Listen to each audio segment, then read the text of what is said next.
사람들은 흔히 집이 세상의 풍파를 막아주는 안식처라고들 하죠. 하지만 제게 가장 끔찍한 폭풍은 한 이불을 덮고 자던 사람들에게서 시작되었습니다. 존경받는 경정의 제복 아래 사회에서 저는 범죄자들이 벌벌 떠는 유능한 경찰이었지만 제복을 벗고 집에 돌아오면 오직 불임이라는 죄로 주눅든 아내이자 며느리일 뿐이었습니다. 그 헌신은 무심결에 저를 시댁 식구들의 눈에 무시해도 좋은 사람, 돈 버는 기계로 만들었습니다. 제 등 뒤에서 추악한 동맹이 조용히 형성되었을 때 물질에 대한 탐욕은 저를 빚더미라는 치욕스러운 각본 속으로 밀어넣었습니다. 제 청춘과 재산, 모든 것을 잃기 직전 가장 잔인한 배신과 마주하며 상황은 절정으로 치달았습니다. 과연 저는 꿀을 바른 비수 앞에 무너질까요? 아니면 노련한 베테랑 형사의 본능으로 막판의 판을 뒤집을 수 있을까요? 박소연은 과연 가족이라는 이름의 악마들에게 어떤 대가를 치르게 할까요? 시청자 여러분, 다시 저희 채널을 찾아주셔서 감사합니다.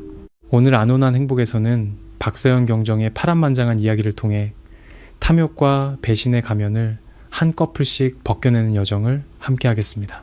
부디 귀 기울여 들어주시고 느끼신 점이나 생각을 영상 아래 댓글로 남겨주세요. 구독과 좋아요, 알림 설정도 잊지 마시고 더 깊이 있고 흥미로운 다음 사연도 기대해주세요. 초여름의 장맛비가 서울을 적시던 자정 무렵이었습니다.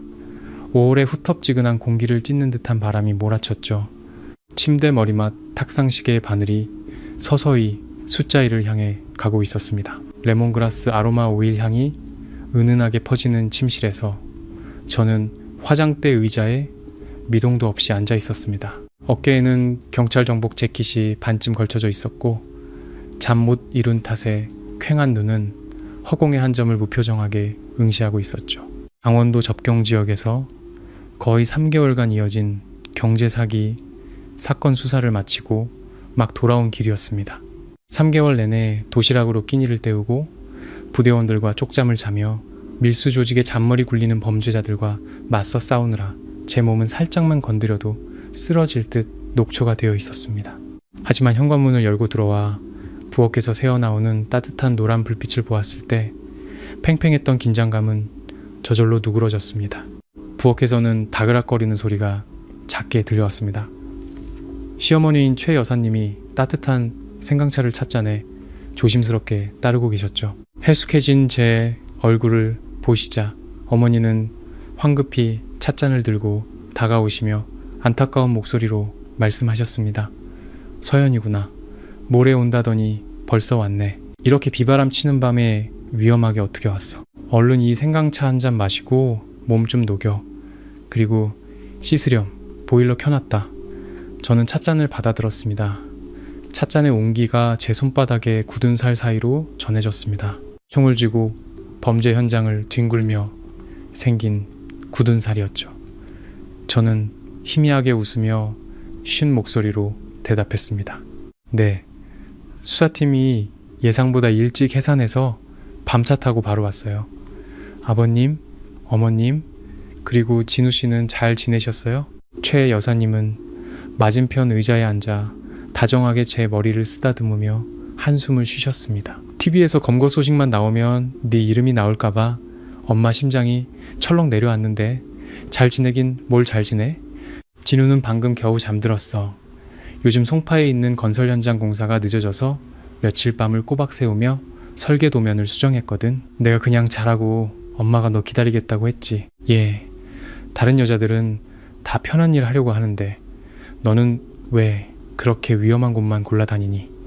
엄마는 우리 며느리가 짠하면서도 진우 생각하면 속이 탄다. 너희 결혼한 지 10년이 넘었는데 돈도 명예도 다 가졌지만 딱 하나가 부족하잖니. 최 여사님은 말을 흐리시며 제 정복 허리띠 쪽으로 시선을 떨구셨습니다. 저는 목이 메었습니다. 시어머니가 무슨 말씀을 하려는지 알았기 때문입니다. 아이, 그것은 지난 10년간 단 한 번도 아물지 않은 제 마음의 상처였습니다.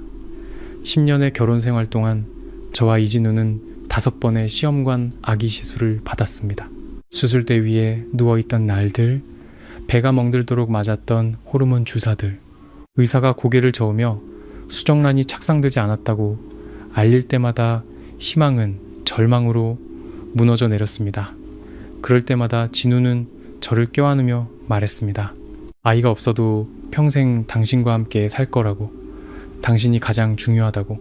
그리고 최 여사님은 늘 눈물을 글썽이며 제게 일에만 집중하라고, 집안일과 약 챙기는 건 당신이 알아서 하겠다고 하셨습니다.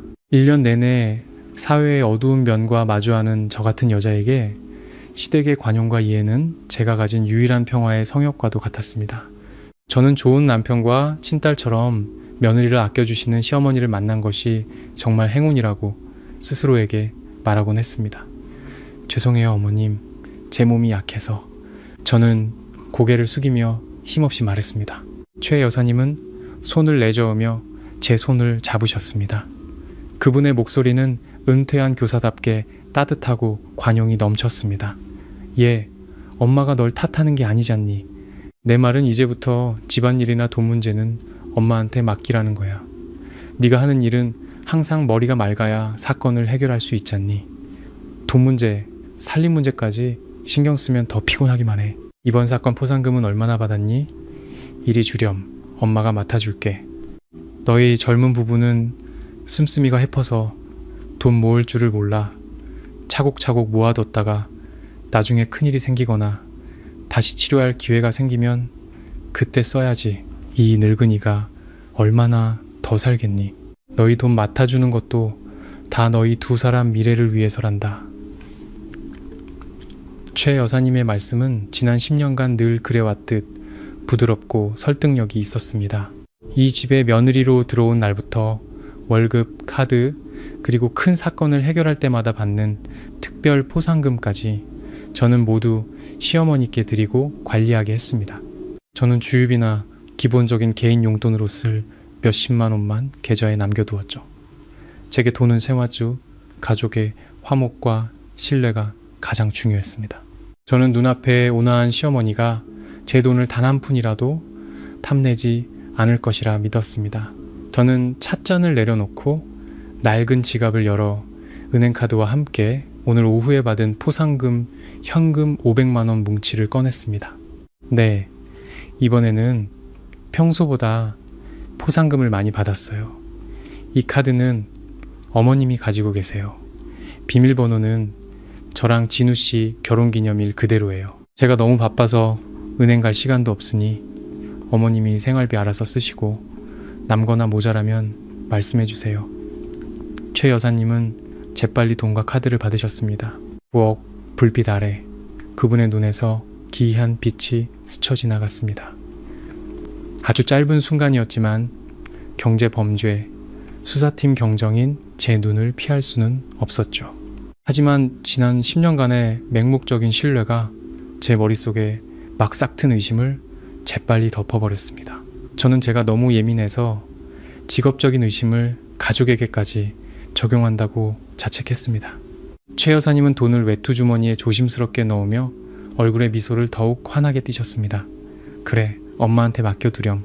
아, 참. 진우가 말인데 강남에 있는 그 상가주택 말이야. 사람들이 계약금 치르라고 재촉한대. 그게 거의 20억 가까이 하잖니. 너희 두 사람 몇 년간 모은 돈에다가 전에 네 친정 부모님이 주신 땅 판 돈, 그리고 네가 동료들한테 빌린 돈까지 합치니까 겨우 명의 이전할 만큼 되더라. 그런데 문제는 네가 이번에 출장 간 동안 집 매매 서류 절차가 복잡해서 여러 번 서명을 해야 한다는 거야. 저는 미간을 살짝 찌푸렸습니다. 그 집 위치가 좋아서 임대를 주든 사무실로 쓰든 다 좋을 거예요. 저도 미래를 위해서 빨리 계약하고 싶어요. 하지만 내일 또 경찰서에 가서 사건 서류를 마무리해야 해서 휴가 내고 절차 밟으러 가기는 힘들 것 같아요. 최 여사님은 그 말을 듣자마자 무릎을 탁 치며 제 귀에 대고 걱정스러운 목소리로 속삭이셨습니다. 그러니까 엄마도 그럴 줄 알았지. 그럼 이렇게 하는 건 어떠니? 일단 진우 이름으로 먼저 매매 계약서에 서명하게 해서 집주인 쪽 일정에 맞추는 거야. 10년 산 부부인데 누구 이름으로 하든 그게 그거지. 혼인 후에 생긴 공동재산은 법적으로 내 권리도 다 보호해주는데 뭘 걱정해. 진우가 빨리 서류 처리하게 해야지. 네가 휴가 낼 때까지 기다리다간 다른 사람이 채가고 말 거야. 그럼 땅을 치고 후회할걸. 저는 몇 초간 침묵했습니다. 직업적 본능이 이렇게 큰 가치의 재산은 명확한 서면 합의 없이 한 사람 이름으로만 등기하면 복잡한 위험이 따를 수 있다고 경고했습니다. 하지만 주름진 얼굴과 진심 어린 시어머니의 눈빛을 보니 제 자신이 너무 속좁게 느껴졌습니다. 지난 10년간 진우는 제게 싫은 소리 한 번 한 적 없었고 어디를 가든 무엇을 하든 보고했으며 번 돈도 모두 어머니께 드려 가정을 윤다. 그런 남편이 설마 등기 서류에 적힌 이름 하나 때문에 저를 배신할까? 네, 그럼 진우 씨랑 다시 상의해 볼게요.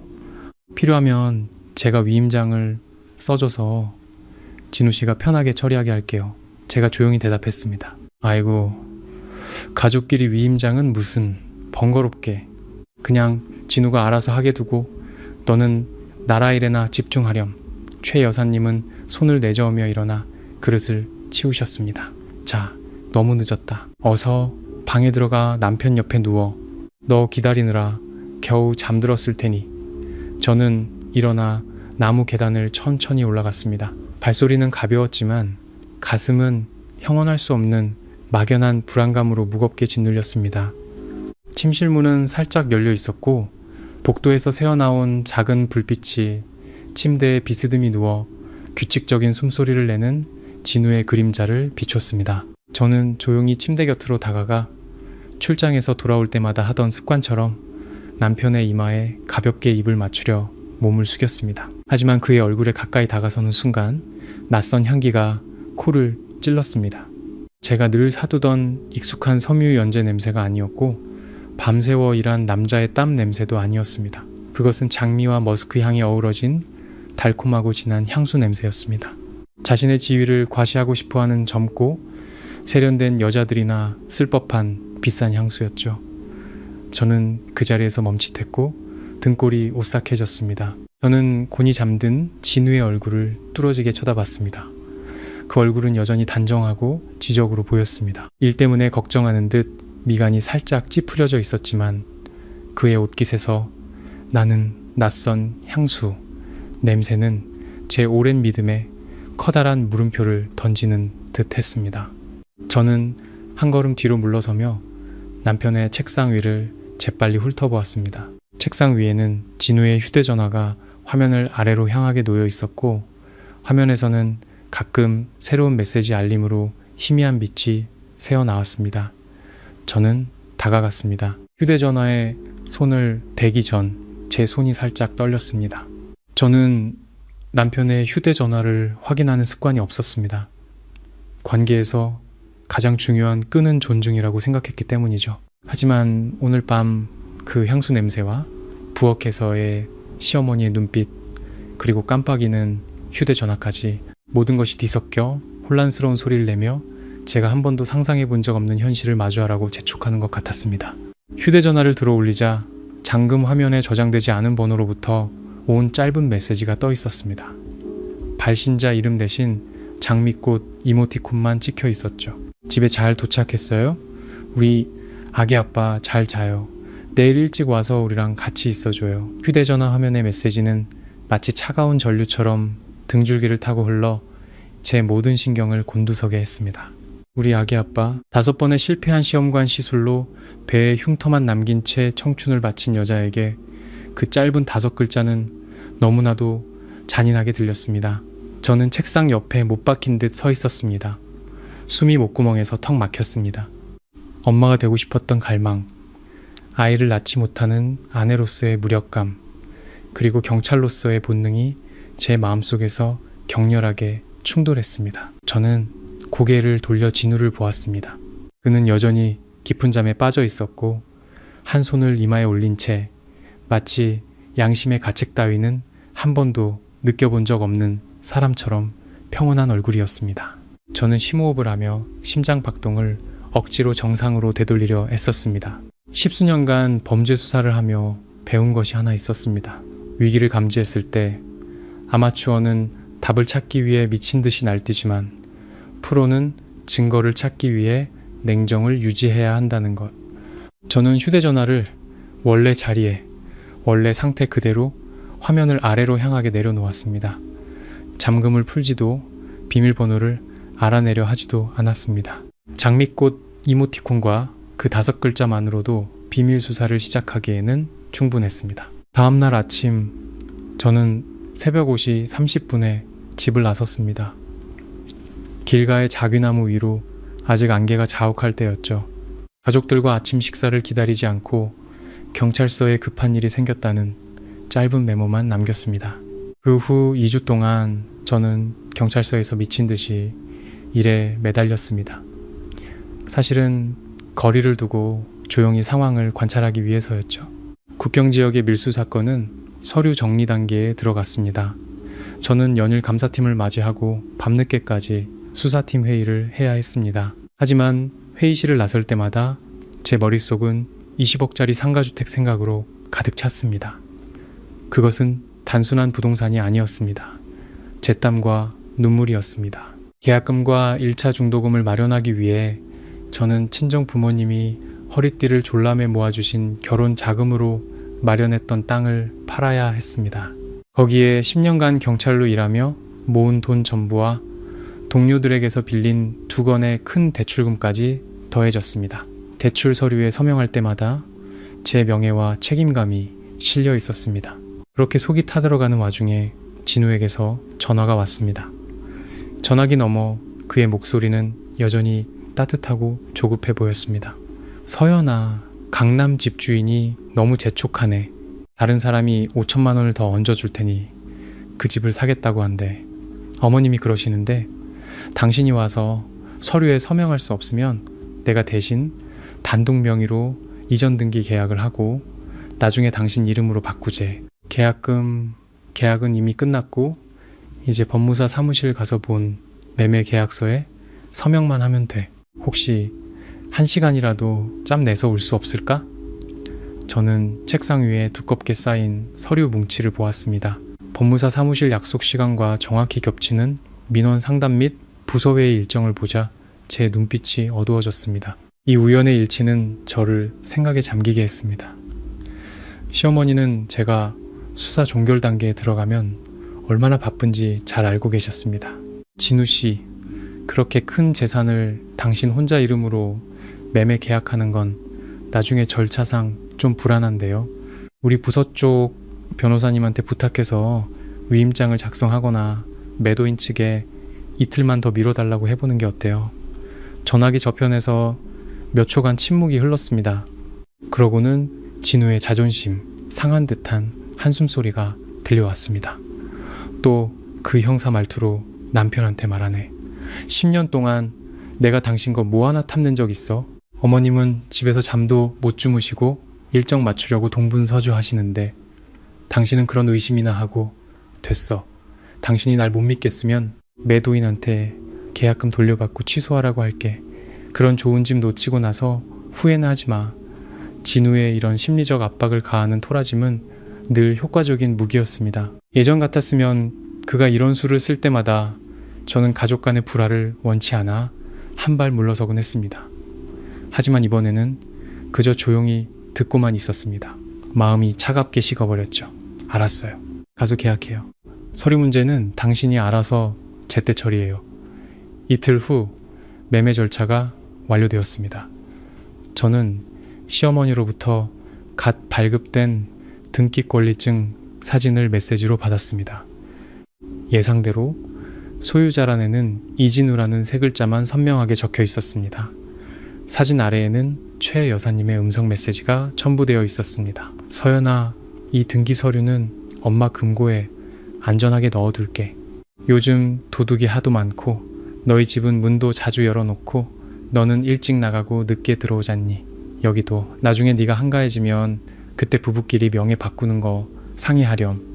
한 가족인데 아무 생각 말아라. 저는 화면 속 등기권리증 사진을 보며 입꼬리를 살짝 울려 씁쓸하게 웃었습니다. 제 피와 땀으로 일군 20억짜리 등기권리증이 입만 열면 며느리를 딸처럼 아낀다던 시어머니의 금고 속에 고이 들어가 있었습니다. 이 약탈은 걱정과 안전이라는 비단으로 곱게 포장되어 있었습니다. 등기 권리증이 시댁 금고에 안치된 지 한 달 후 제 수사팀은 공식적으로 해산했습니다. 저는 3일간의 보상 휴가를 받았습니다. 제가 가장 먼저 한 일은 오토바이를 몰고 강남의 그 상가주택으로 향하는 것이었습니다. 두 개의 번화한 거리가 만나는 최적의 입지에 위치한 3층짜리 건물. 저는 그곳에서 은퇴 후 작은 법률 사무소를 열거나 임대를 주어 노후 자금을 마련하는 꿈을 꾸곤 했습니다. 하지만 맞은편 길가에 오토바이를 세우는 순간 제 눈에 들어온 광경에 저는 하마터면 핸들을 놓칠 뻔했습니다. 건물의 전면은 낡은 셔터가 모두 철거되고 반짝이는 강화 유리 시스템으로 교체되어 있었습니다. 그 위에는 인부들이 고품격 패션 부티크, 당신의 클래스를 증명하다 라고 쓰인 대형 LED 간판을 설치하고 있었습니다. 벽을 뚫는 드릴 소리, 망치 소리가 묻어온 한낮의 거리에 시끄럽게 울려 퍼졌습니다. 저는 오토바이를 세우고 길을 건넜습니다. 제 마음속에서는 제가 집으로 돌아오던 그 밤의 폭우보다 더 큰 폭풍이 휘몰아치고 있었습니다. 안으로 들어서자 새로운 페인트 냄새와 섞고 냄새가 코를 찔렀습니다. 어지럽게 널린 벽돌과 돌무더기 사이에서 값비싼 실크 소재의 연노란색 인부복을 입은 젊은 여자가 설계 도면을 손에 들고 인부들에게 큰 소리로 지시하고 있었습니다. 아저씨들, 이쪽 코너는 조명을 아래에서 위로 비추게 설치해야 해요. 여기는 수입산 오크 목재를 써야 하고요. 우리 진우 씨가 이 디자인으로 승인했으니까 잘못 만들면 다 뜯어내고 다시 하라고 할 거예요. 저는 아직 완성되지 않은 석고 벽 뒤에 숨어 그 여자를 뚫어지게 쳐다봤습니다.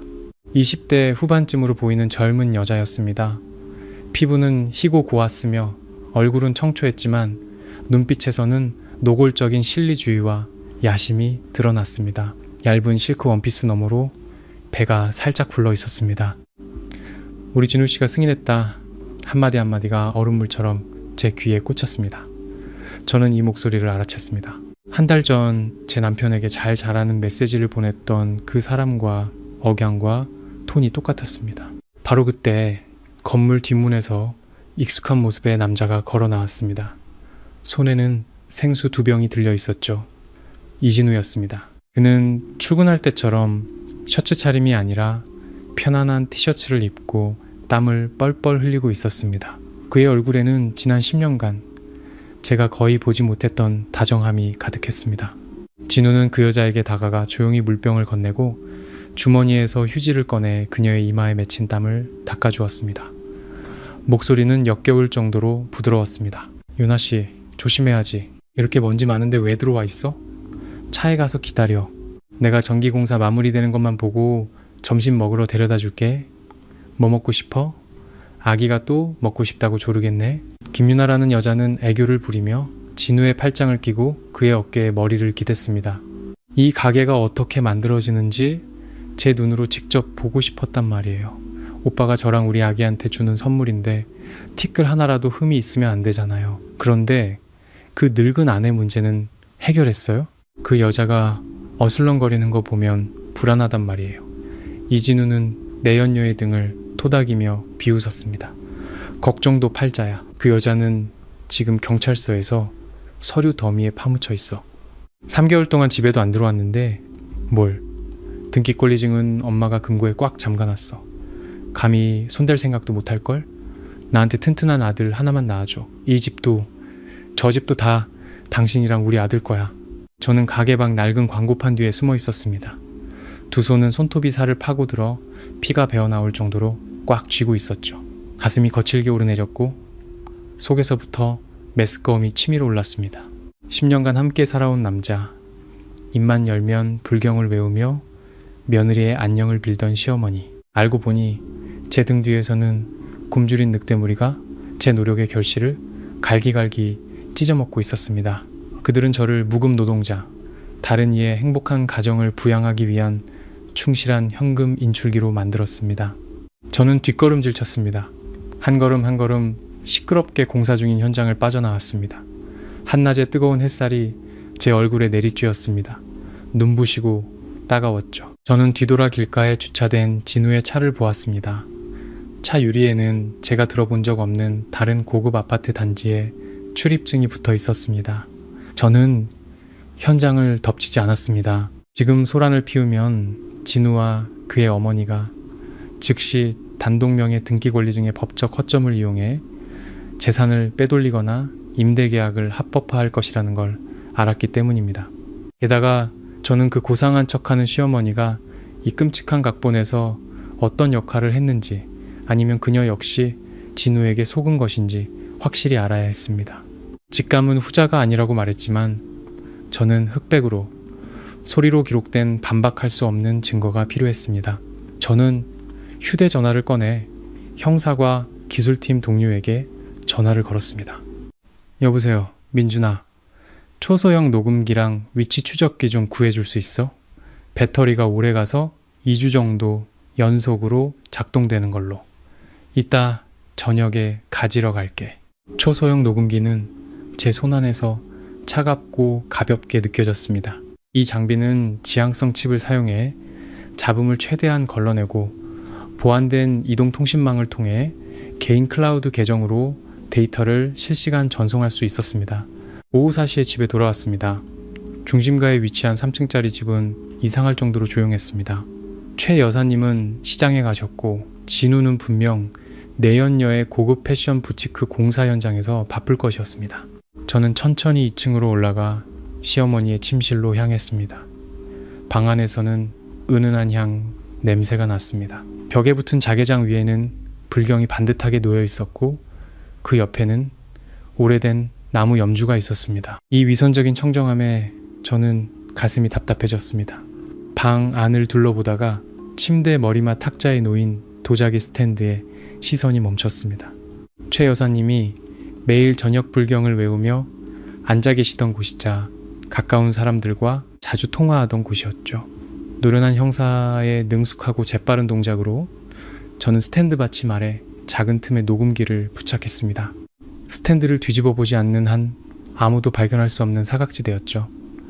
일을 마친 후 저는 최 여사님의 이불을 원래대로 개어놓고 조용히 방을 나왔습니다. 저녁 6시 집에 사람 소리가 들리기 시작했습니다. 열쇠가 자물쇠에 들어가는 소리, 현관에서부터 거실로 들려오는 명랑한 웃음소리. 저는 부엌에서 고기를 썰고 있었습니다. 익숙하면서도 애교 섞인 젊은 여성의 목소리를 듣자 제 손동작이 멈췄습니다.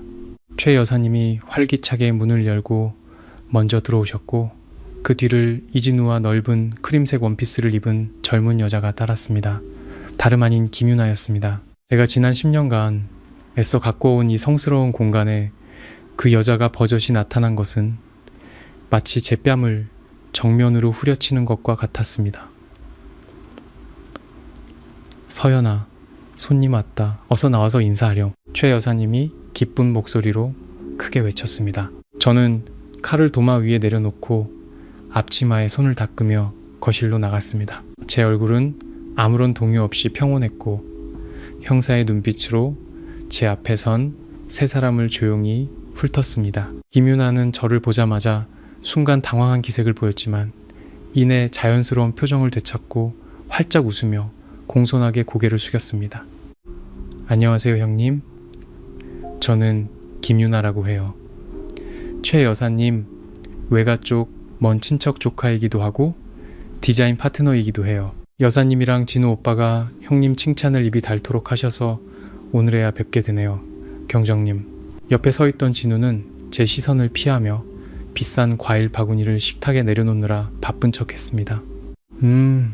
유나가 젊은 건축가인데 이번에 우리 회사 프로젝트 몇 개 인테리어 디자인 컨설팅을 맡았어. 엄마가 유나가 집 멀리서 일하느라 밥도 제대로 못 챙겨 먹고 젊을 때 잘 먹어야 한다고 해서 내가 오는 길에 데리고 와서 같이 저녁 먹자고 했어. 괜찮지, 서연아? 저는 진우의 눈을 똑바로 쳐다보며 아주 살짝 입꼬리를 올렸습니다. 귀한 손님이 오셨는데 제가 불편할 리가요. 진우 씨 파트너한테 참 자상하시네요. 이렇게 직접 물건 들어주시는 건 처음 봐요. 제 비꼬는 말의 진우는 살짝 움찔했습니다. 그는 헛기침을 한번 하고는 딴청을 부리며 의자를 정리하는 척했습니다. 최 여사님이 즉시 아들을 감싸며 둘 사이에 끼어들었습니다. 최 여사님은 김유나의 손을 잡아 소파에 앉히고는 저를 돌아보며 말했습니다. 너는 하던 음식 마저 해. 내가 들어가서 좀 거들게. 유나가 임신 중이라 신게 먹고 싶대. 오늘 맛있는 매실을 좀 사왔으니 이따가 매실 장아찌 넣고 고기 볶아주자. 그날 저녁 식사는 제가 참여해야 했던 가장 길고 피곤한 연극이었습니다. 둥근 식탁 위에서 최 여사님은 계속해서 가장 맛있고 영양가 있는 반찬을 김유나의 그릇에 놓아주셨습니다. 그녀를 챙기는 방식, 걸음걸이부터 식습관, 밤늦게 조심해야 할 것들까지 일러주는 모습은 먼 친척 조카에게 베푸는 평범한 관심을 훨씬 뛰어넘는 것이었습니다. 유나야, 생선 많이 먹어야 아기가 똑똑해진다. 임신 초 3개월이 제일 중요해. 영양이 부족하면 안 돼. 최 여사님은 눈을 가늘게 뜨고 웃으며 말했습니다. 얼굴에는 행복이 가득했습니다. 김유나는 생선 조각을 받으며 진우를 향해 애정 어린 눈빛을 보냈습니다. 네, 고모님 감사합니다. 진우 오빠도 계속 챙겨주세요. 그런데 입덧이 너무 심해서 잘 못 먹겠어요. 다행히 고모님이 끓여주신 된장찌개가 입에 맞아서 겨우 밥반 공기 먹었네요. 진우는 옆에 앉아 고개를 끄덕이며 동의했고 가끔 유나에게 물을 따라 주었습니다. 마치 그들이 진짜 부부인 것처럼 자연스러운 행동이었습니다. 저는 우연히 같은 식탁에 앉게 된 이방인 같았죠. 저는 뻑뻑한 밥을 묵묵히 입에 넣었습니다. 방 안에 숨막히는 분위기 속에서 인생의 쓴맛을 아는 화자의 통찰력이 느껴졌습니다. 탐욕과 배신의 세계에서 비열한 자들은 종종 자신이 비열하다는 것을 깨닫지 못합니다. 왜냐하면 그들은 자신의 이기심을 정당화할 고상한 이유를 항상 찾아내기 때문입니다. 형님은 경찰 일 하시느라 많이 바쁘시죠? 이렇게 집에서 식사하시는 거 거의 못 뵌 것 같아요. 진우 오빠 혼자 외롭게 지내는 거 보면 안쓰러워요. 김유나가 갑자기 저를 향해 정면으로 공격해 왔습니다. 말투는 반은 농담, 반은 진담이었지만 도발적인 의도가 다분했습니다. 저는 밥그릇을 내려놓고 젊지만 야심으로 가득 찬 유나의 얼굴을 똑바로 쳐다보았습니다. 경정의 침묵은 상대방을 위축시키는 보이지 않는 압박감을 가지고 있었습니다. 제 일은 사회의 평화를 지키고 범죄자들이 날뛰지 못하게 막는 겁니다. 바쁜 건 당연하죠. 진우 씨가 외로운지 아닌지는 그 사람의 양심과 책임감이 어디에 있느냐에 달려 있겠죠. 유나 씨? 저의 날카롭고 가차없는 대답에 김유나는 말문이 막혔고 입가의 미소는 굳어버렸습니다. 진우는 자신의 내연녀가 밀리는 것을 보자 젓가락을 상에 세게 내려놓으며 짜증 섞인 목소리로 쏘아붙였습니다. 서연아, 말투가 왜 그 모양이야? 유나는 그냥 안부 물어본 거잖아. 꼭 경찰서에서 범인 신문하는 말투를 집까지 끌고 와야겠어? 밥 먹는 자리에서 분위기 험악하게 만들 거야? 최 여사님도 즉시 얼굴을 굳히며 나무라는 투로 말했습니다. 됐다, 됐어. 서연이가 요즘 사건 수사하느라 신경이 날카로워졌나 보구나. 유나는 손님이고 또 임신 중인데 말 조심 좀 하렴. 놀라겠다. 저는 한마음으로 제게 등을 돌린 세 사람의 얼굴을 보았습니다. 이 감싸주기와 방임은 더 이상 의심이 아니었습니다. 제가 알아채기 훨씬 전부터 형성된 범죄 동맹이었습니다. 저는 더 이상 논쟁하지 않고 조용히 일어섰습니다. 저 다 먹었습니다. 먼저 방에 올라가서 내일 서류 준비하겠습니다. 침실로 올라가 문을 굳게 닫았습니다. 불을 켜지 않고 어둠 속에 앉아 아래 침거실에서 김유나에게서 나던 낯선 장미 향수 냄새가 문틈으로 스며드는 것을 느꼈습니다. 가슴이 답답했습니다. 10년의 청춘, 이씨 집안에 아이 하나 안겨주기 위해 5번이나 극심한 육체적 고통을 견뎠습니다. 그 결과는 시어머니가 남편의 내연녀를 집까지 데려와 저를 압박하는 광경이었습니다. 저는 개인 휴대전화를 꺼내 이어폰을 끼고 최 여사님 방에 있는 녹음기와 연결된 앱을 열었습니다. 주파수가 연결되는 지지직거리는 소리가 들리며 녹음기가 안정적으로 작동하고 있음을 알렸습니다. 아래층에서는 식사가 약 30분 후에 끝났고 2층으로 올라오는 발소리가 들렸습니다. 최 여사님 방문이 열렸다가 닫혔습니다. 이어서 김유나의 킥킥거리는 웃음소리와 진우의 낮게 잠긴 목소리가 들렸습니다. 녹음기는 첫 번째 소리를 녹음하기 시작했습니다. 그 소리는 너무나 현실적이고 잔인해서 제 마음속에 남은 마지막 희망의 조각마저 산산조각 냈습니다. 휴대전화 이어폰에서 들려오는 소리가 저를 잔인한 현실로 끌어당겼습니다. 고성능 녹음기를 통해 최 여사님의 침실 상황이 생생하게 전달되었습니다. 침대 시트가 바스락거리는 소리, 진우가 라이터를 켜는 소리, 그리고 제가 한때 존경했던 시어머니의 나지막하지만 만족감에 찬 목소리가 들려왔습니다. 그 여자 방에 들어갔니? 문은 잠갔고 최 여사님의 목소리는 경계심으로 가득 차 있었습니다. 네, 꽉 잠갔어요, 엄마. 그 여잔 늘 그렇죠 뭐. 그놈의 사건 서류를 금덩이처럼 끌어안고 살잖아요. 엄마가 오늘 유나 온다고 하니까 사람 잡아먹을 듯이 쳐다보던데요. 제가 다 숨이 막히더라고요. 진우의 목소리에는 원망 섞인 긴 한숨이 섞여 있었습니다.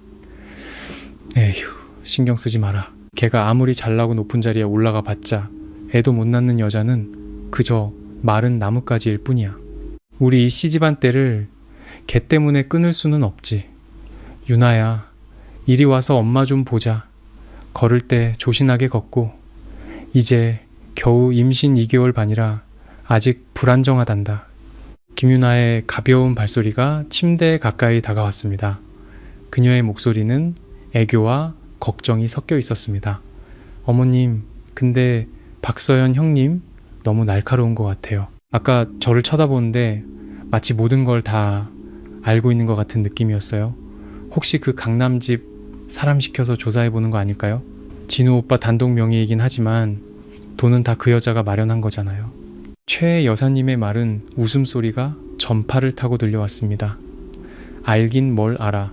진우가 합법적으로 매매계약서에 서명했고 등기권리증 원본은 내가 금고에 꽉 잠가놨는데 너는 아무 걱정 말고 태교나 잘해서 우리 집안에 튼튼한 장손 하나만 낳아주렴.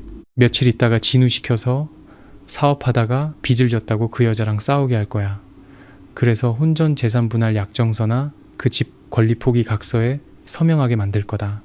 그렇게 자존심 센 여자는 남편이 빚더미에 앉아 경찰 조직에 먹칠하는 걸 들으면 알아서 책임 회피하고 싶어서 안달이 날걸. 그때 그 20억짜리 집을 너랑 내 손주 앞으로 명예 이전해주고 그 여자는 빈손으로 내쫓아 버릴 거야. 그때도 어디서 잘난 척 할 수 있는지 보자고. 저는 어둠 속에 가만히 앉아 천장을 뚫어지게 쳐다봤습니다. 최 여사님의 한마디 한마디가 독이 묻은 바늘처럼 제 고막을 찔러댔습니다. 지난 10년간 늘 제게 한약을 직접 다려주고 아이는 하늘이 주시는 복이니 너는 일에만 전념해라. 엄마는 압박 안 준다며 등을 토닥여주던 그 여인이 이 모든 파멸의 각본을 연출한 장본인이었습니다. 탐욕과 배신의 악랄함이 불경과 은퇴한 교사라는 고상한 명분으로 위장되어 있었습니다. 알고 보니 그들 눈에 제가 지난 10년간 길 위에서 구르며 밤을 새워 범죄자들을 쫓아 벌어온 돈과 명예는 그저 애도 못 낳는 여자라는 잔인한 딱지 하나로 평가절하될 뿐이었습니다. 저는 이어폰을 뺐습니다. 울지 않았습니다. 눈물은 김유나의 자요 메시지를 본 그날 밤 이미 다 말라버렸습니다. 저는 욕실 거울 앞으로 다가가 작은 노란 등을 켰습니다. 거울 속 여자는 각진 얼굴에 인간성의 붕괴를 너무 많이 목격한 사람, 특유의 차가운 깊이를 담은 눈을 하고 있었습니다. 저는 손을 들어 제 아랫배를 부드럽게 쓸어보았습니다. 그곳에는 난자 채취와 실패한 배아의식의 후유증으로 남은 희미한 흉터들이 있었습니다. 그토록 아팠고 그토록 희망했는데 결국 사기꾼 연합의 웃음거리가 되었습니다.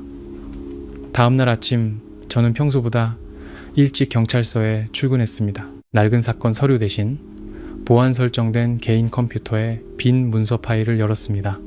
휴대전화가 울렸습니다. 경찰대 동기이자 현재 서울에서 유명 로펌을 운영하는 변호사 친구 민준이었습니다. 서연아, 토지관리 시스템에서 확인해봤어. 강남 상가주택은 일주일 전에 이진우 씨 단독 명의로 이전 등기가 완료됐더라. 법적으로는 혼인 기간 중에 형성된 재산이라. 진우 씨 단독 명의라도 부부 공동 재산이야. 네가 소유권 포기 각서에 서명하거나 다른 합의가 없는 한 말이지. 재산 매입 자금 출처, 증빙 자료, 특히 내 부모님이 주신 땅 판 돈이랑 동료들한테 빌린 돈, 이체 내역 같은 증거를 잘 보관해둬야 해. 저는 짧게 답장을 보냈습니다. 알아, 증거 수집 중이야. 그쪽에서는 빚을 핑계로 나한테 재산 포기 각서를 쓰게 할 계획이래. 민주는 즉시 다시 전화를 걸어왔습니다. 목소리에는 걱정이 가득했습니다. 서연아, 조심해야 해. 너를 속이기로 작정했다면 무슨 수단이든 쓸 거야. 특히 네 시어머니 교사 출신이라 심리조종에 능하고 사람 다루는 법을 잘 알아. 지금 당장 내가 법적으로 개입해 줄까? 아직은 괜찮아, 민준아.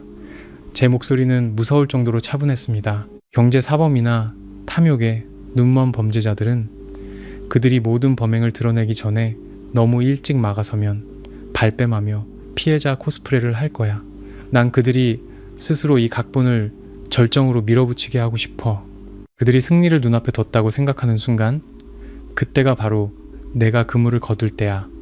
너는 나를 위해 이혼 소장과 재산 가압류 신청서나 준비해둬. 내가 신호를 보내면 바로 법원에 제출해. 오후에 저는 조퇴를 신청했습니다. 을지로에 있는 한 낡은 자동차 부품 가게로 향했습니다. 그곳에서 수사 중에 알게 된 정보원을 통해 지난 3개월간의 이진우의 마츠다 6 차량 GPS 이동 기록을 입수했습니다. 맞은편 허름한 카페에 앉아 인쇄된 자료를 한 장 한 장 넘겼습니다. 숫자와 장소들은 치욕스러운 외도의 일기장처럼 선명하게 드러났습니다. 진우의 차는 매주 화요일, 목요일, 그리고 주말 내내 송파구의 한 고급 아파트 단지에 규칙적으로 나타났습니다. 그가 지방 현장 감독을 핑계로 집을 비웠던 시간들이었죠. 그 아파트는 누구 명의일까? 저는 업무용 정보망을 통해 빠르게 조회했습니다. 소유자 김유나. 진실은 한치의 오차도 없이 드러났습니다. 내연녀를 위한 고급 아파트, 혼외자에게 줄 선물로 준비된 20억짜리 상가주택.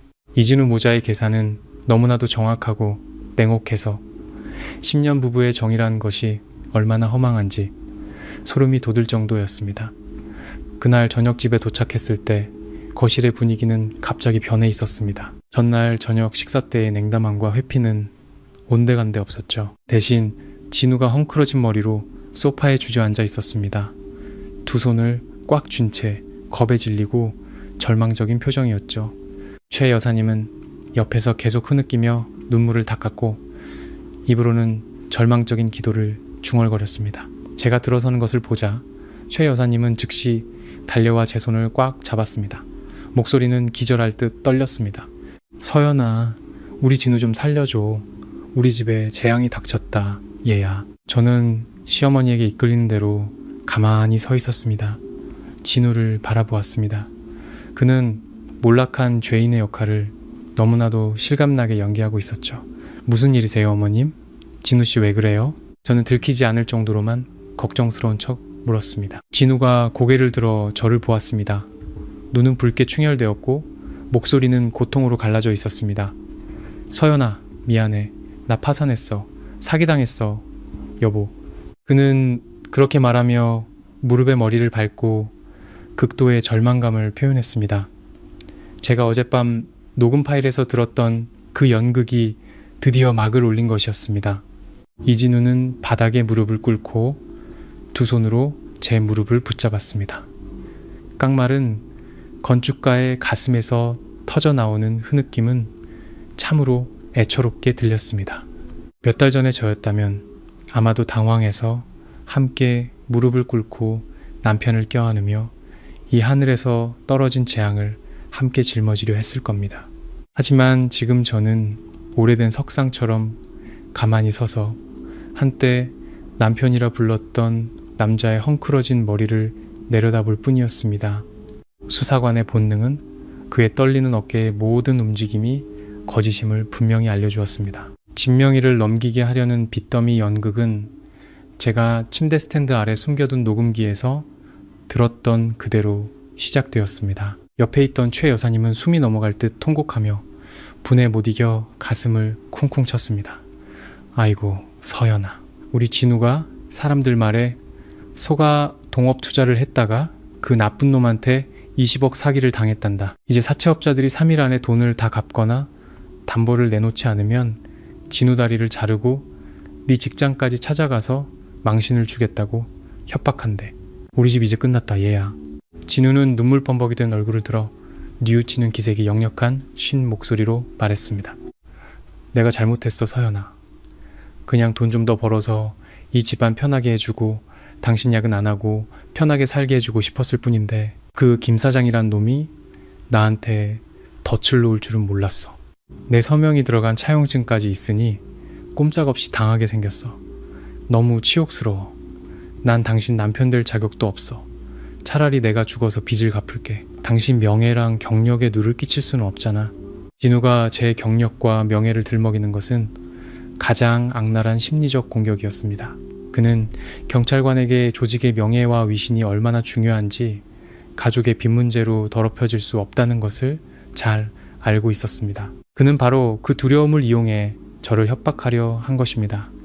저는 진우의 충혈된 눈을 깊이 들여다보았습니다.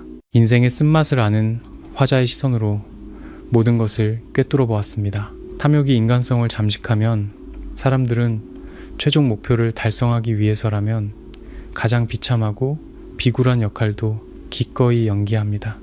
저는 천천히 앉아 진우를 부축해 일으켰습니다. 제 목소리는 조금의 동요도 없이 가을 호수처럼 평온했습니다. 일어나요. 무슨 일이든 차근차근 해결하면 돼요. 빚이 있다면 서류가 있을 테고 서울 한복판에서 누가 그렇게 쉽게 사람 다리를 자르고 할 수 있겠어요. 최 여사님은 며느리가 너무 침착하자 서둘러 끼어들며 제 어깨를 잡고 다급하게 말했습니다. 얘야, 요즘 세상이 얼마나 흉흉한데 법이 미처 손쓰기 전에 우리 식구가 먼저 변을 당하면 어떡하니? 엄마 생각엔 말이다. 우리가 막 산 그 강남 상가주택은 아직 아무도 모르잖니. 네가 재산권 포기 각서에 서명해주면 진우가 그 등기 권리증을 가져가서 채권자에게 빚 대신 넘겨줄 수 있을 거야. 돈으로 빚을 갚는 셈치고 진우 목숨도 구하고 네 직장에서의 명예도 지키는 거지. 돈은 잃어도 다시 벌면 되지만 사람이 죽거나 명예가 땅에 떨어지면 끝이야, 얘야.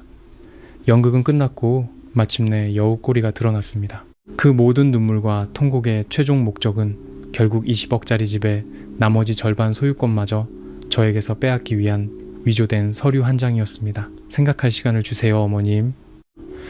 이렇게 큰일은 3일 정도 시간을 갖고 직장일도 정리하고 자초지종을 자세히 알아봐야겠어요. 저는 감정을 드러내지 않고 차분하게 말했습니다. 진우는 3일이라는 말에 눈빛에 스치는 기쁨을 감추지 못했지만 이내 고개를 숙여 고통스러운 척 하며 동의했습니다. 그날 밤 집안이 거짓된 침묵에 잠겼을 때 저는 이어폰을 끼고 최 여사님 방에서 전송된 최신 녹음 파일을 열었습니다. 지지직거리는 소리가 끝나고 진우와 그의 어머니의 의기양양한 웃음소리가 들려왔습니다. 엄마, 제 연기 어땠어요? 그 여자 완전히 믿던데요. 생각할 시간이 3일이나 필요하다잖아요. 진우의 웃음소리는 저녁 때의 절망적인 쉰 목소리는 온데간데 없었습니다. 그래야 내 아들이지. 엄마가 말했지. 경찰 나부랭이 같은 여자들은 자존심만 하늘을 찌른다고. 사채업자가 직장까지 쳐들어온다는 소리만 들어도 혼비백산할 거라고. 3일 뒤에 그 여자가 재산 포기 각서에 서명만 하면 바로 그 집을 유나 앞으로 명예 이전할 거야. 방금 유나한테 전화했어. 너무 기뻐서 어쩔 줄 몰라 하더라. 뱃속의 아기가 오늘따라 발길질을 세게 한대. 역시 우리 집 장손이야. 태어나기도 전에 집에 큰 복을 가져오네. 그런데 엄마, 그 여자가 김 사장 뒷조사 같은 거 하면 어떡해요? 경찰 수사기법 같은 거 쓰면 다 들통날 텐데요. 진우의 목소리에 약간의 걱정이 묻어났습니다. 걱정도 팔자다. 김 사장은 부동산 업계에서 잔뼈가 굵은 사람이야. 서류도 깨끗하고 유나 친사촌 오빠이기도 하고 내가 그 사람한테 사채업자 연기 잘하라고 단단히 일러뒀어. 3일 뒤에 법무사 사무실에서 만나서 한 번에 다 처리해버리자. 걱정 마라 아들아. 네 늙은 마누라의 청춘은 결국 우리 모자를 위해 바쳐진 셈이 된 거니까. 저는 녹음 중지 버튼을 눌렀습니다. 어둠이 침실을 감쌌지만 제 마음속에는 더 이상 고통의 불꽃이 타오르지 않았습니다. 그것은 극도의 냉정함, 저 위선적인 얼굴들을 꿰뚫을 준비가 된 날카로운 얼음 조각으로 변해 있었습니다. 저는 책상으로 다가가 개인 수첩을 펴고 김철민이라는 이름을 적었습니다. 저는 잠들지 않았습니다. 작은 스탠드를 켜자 불빛이 나무 책상 위를 네모나게 비추었습니다. 보안 설정된 노트북을 여러 경찰 내부 데이터베이스 시스템에 접속했습니다. 김철민, 1980 본연생, 서울 송파구 거주. 시스템 조회 결과 그는 5년 전 공공질서 문란 행위로 전과 기록이 있었고 현재는 시 동부 지역에서 프리랜서 부동산 중개인으로 일하고 있었습니다.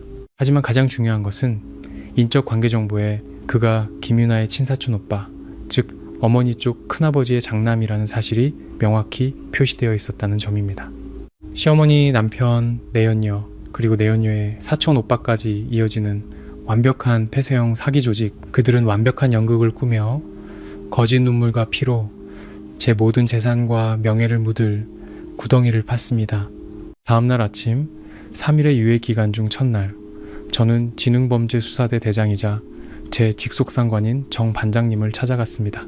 사무실에 들어서며 저는 각을 잡고 경례했습니다. 정 반장님은 가장 아끼는 부하 직원의 머리에 섞인 흰머리 몇 가닥을 보셨습니다. 그는 펜을 내려놓고 다정한 목소리로 말했습니다. 박경정, 웬일이야? 3일 휴가라더니 오늘 출근했네? 무슨 급한 일이라도 있어? 저는 맞은편 의자에 앉았습니다. 등을 꼿꼿이 세우고 10수년간 저를 이끌어주신 상관의 눈을 똑바로 쳐다보았습니다. 보고드립니다, 반장님. 개인적인 문제를 해결하고자 허가를 요청드립니다.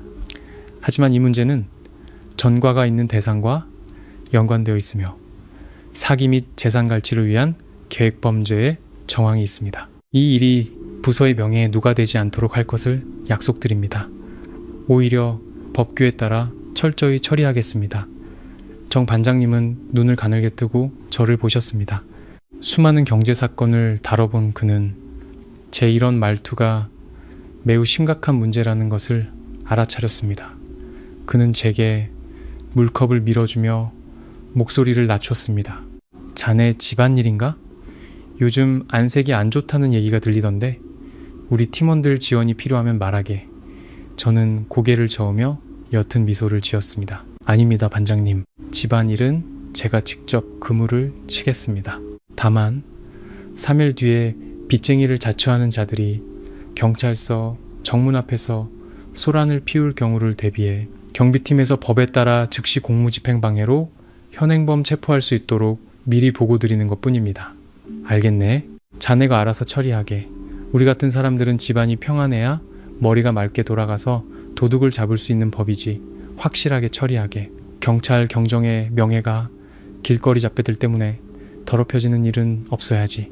정 반장님은 신뢰와 지지가 담긴 눈빛으로 고개를 끄덕였습니다. 반장님 사무실을 나와 저는 민준에게 전화를 걸었습니다. 민준아, 계획이 좀 바뀌었어. 그들이 나를 압박할 때까지 기다리지 않을 거야. 모레 오전 9시 정각에 법원 집행관 한 명이랑 같이 3일로에 있는 재산법무사 사무실로 와줘. 내가 신청한 이혼소송 및 재산 분쟁에 근거하여 법원에서 승인한 긴급재산 동결 결정문 원본을 가지고 와.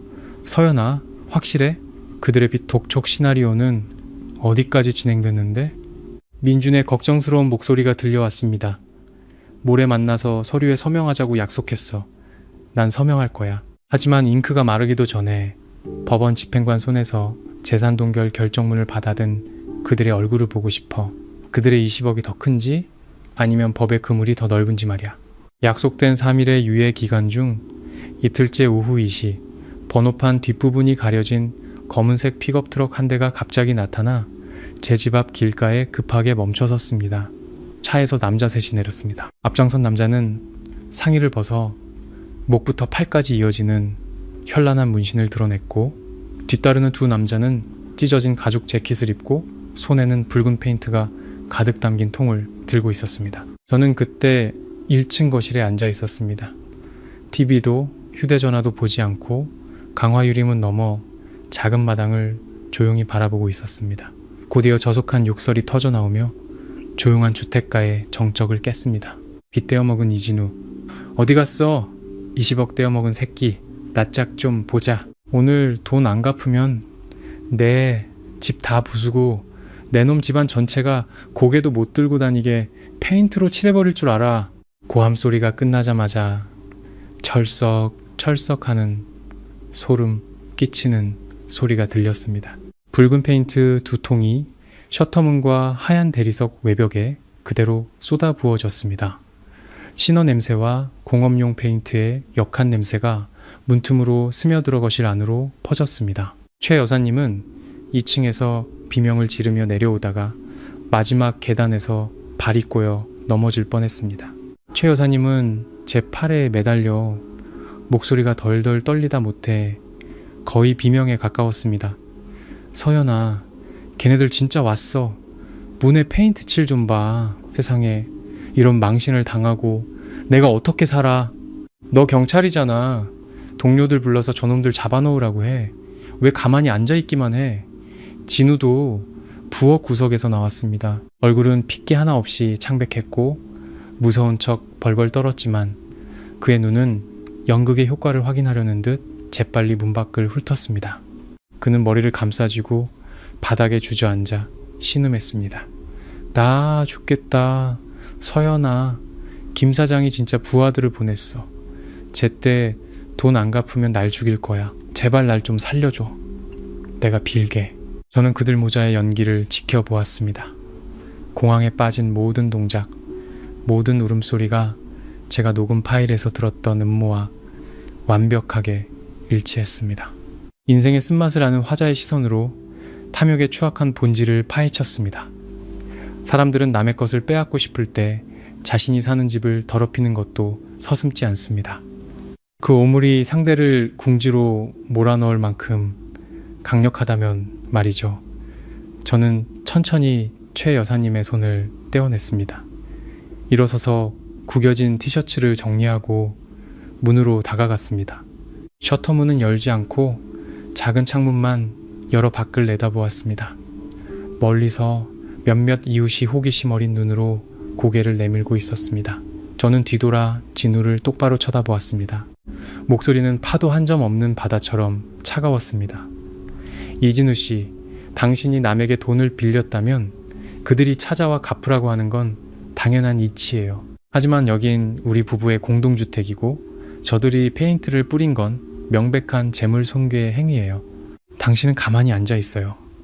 내가 관할 파출소에 전화해서 현장 기록 남기고 저 세 사람을 공공질서 문란 및 재물손괴 혐의로 형사 입건하라고 할게요. 이참에 서장님께 보고해서 당신의 20억 빚이 어떤 경위로 생긴 건지 사기나 불법 사채와 관련이 없는지도 확실히 조사하라고 하죠.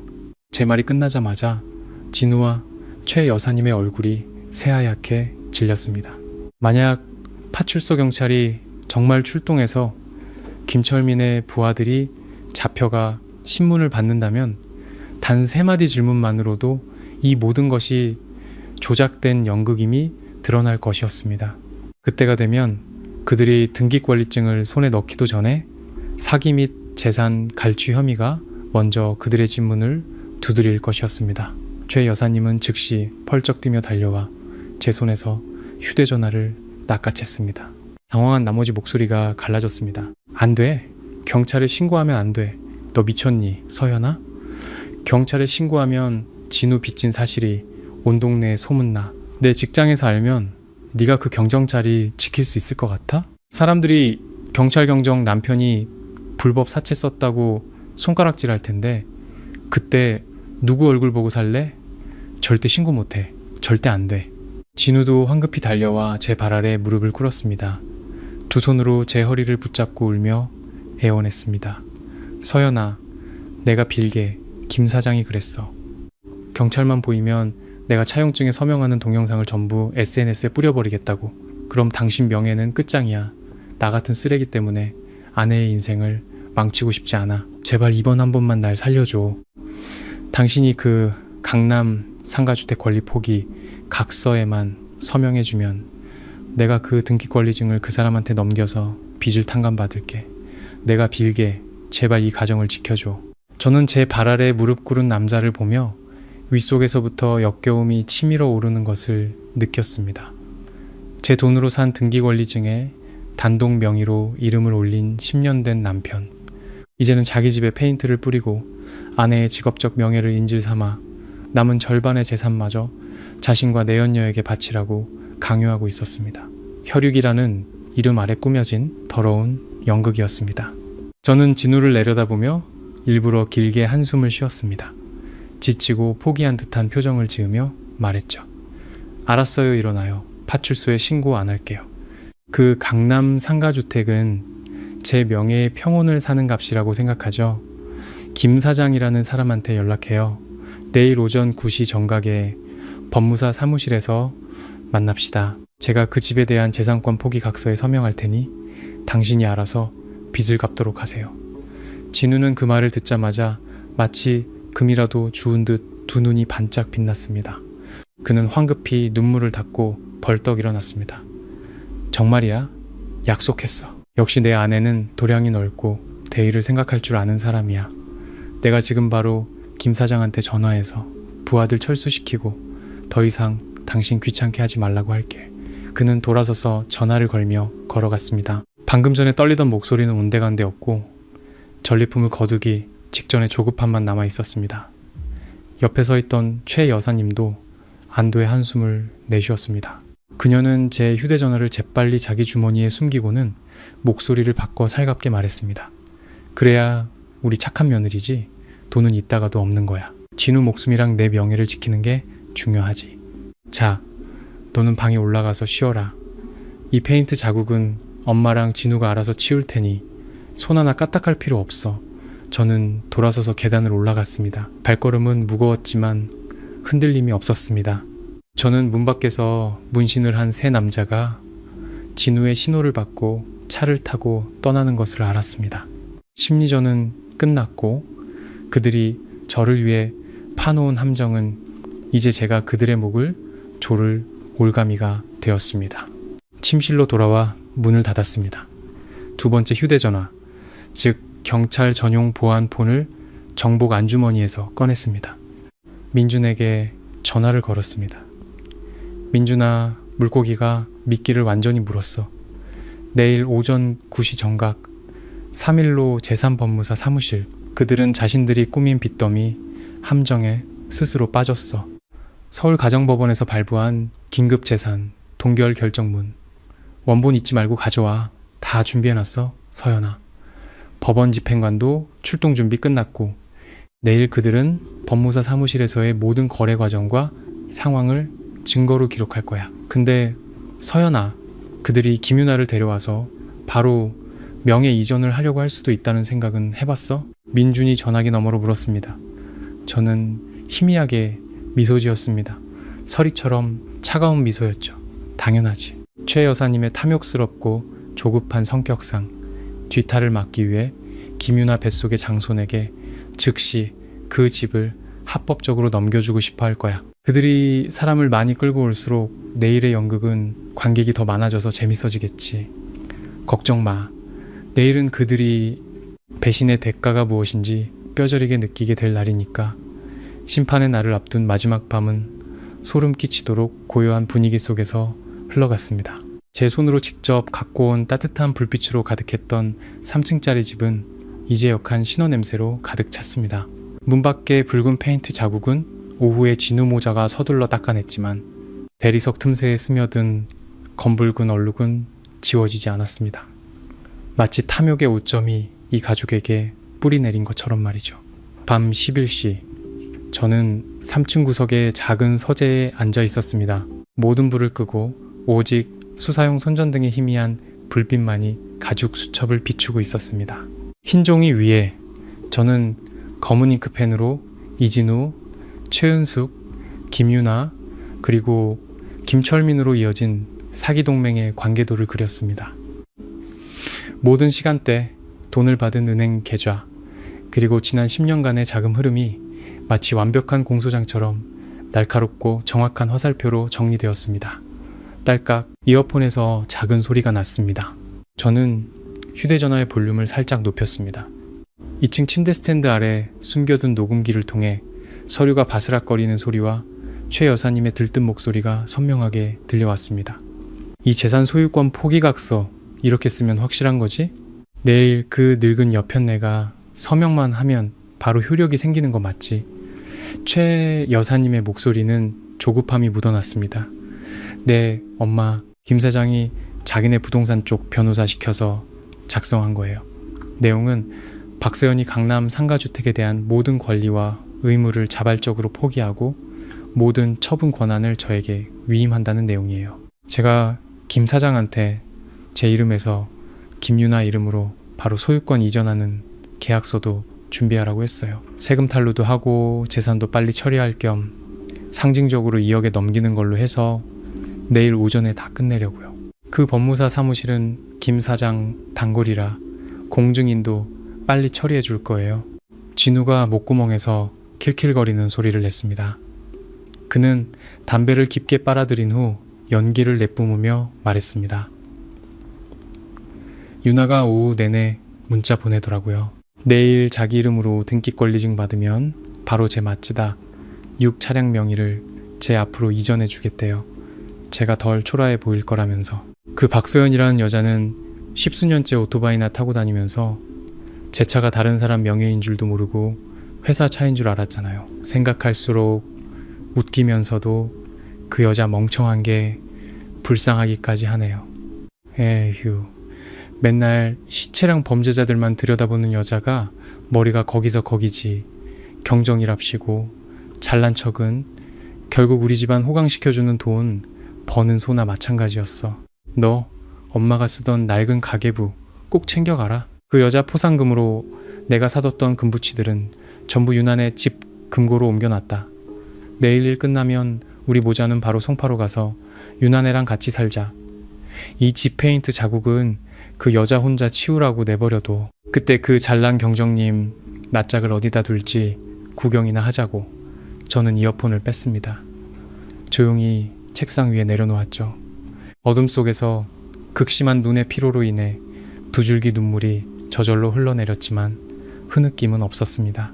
알고 보니 지난 10년간 제가 피와 땀을 흘려 벌어온 모든 돈, 아침 식사비부터 집수리비, 그리고 마약 밀수 조직을 소탕하고 받은 경찰청 특별 포상금까지 시어머니는 꼼꼼히 기록하여 금과 부동산으로 바꾸고 아들의 내연녀에게 상납하고 있었습니다. 그들은 단순히 집을 빼앗으려는 것이 아니었습니다. 제 자존심을 짓밟고 제 헌신적인 삶 전체를 값싼 농담거리로 만들고 싶어 했습니다. 저는 일어서서 방구석에 있는 개인 금고로 다가갔습니다. 비밀번호를 누르고 문을 열어 갈색 가죽 서류 봉투를 꺼냈습니다. 안에는 지난 3일간 제가 업무상 관계를 통해 조용히 수집한 자료들이 들어있었습니다. 김유나가 고향에서 낳았던 첫 아이의 출생증명서 사본 진우는 전혀 모르는 사실이었죠. 김철민의 3개 시중은행 연체 기록, 그리고 가장 중요한 제 계좌에서 최 여사님 계좌로 이체된 후 즉시 현금으로 인출되어 20억짜리 상가주택 구매 대금으로 입금된 자금 흐름 내역서, 재산 출처와 금융 사기 행위에 대한 모든 증거는 완벽하게 맞춰졌습니다. 3일째 새벽 4시, 저는 빳빳하게 다려진 경정 정복으로 갈아입었습니다. 거울 앞에 서서 옷깃의 계급장을 바로잡고 가슴 주머니 단추를 조심스럽게 잠갔습니다. 욕실 불빛 아래 반짝이는 경정 계급장은 제가 태극기 아래서 지키겠다고 맹세했던 명예와 정의를 상기시켜 주었습니다. 오늘 저는 길거리의 강도를 잡으러 가는 것이 아니었습니다. 가족이라는 이름 아래 숨어있는 탐욕의 악마들을 잡으러 가는 것이었습니다.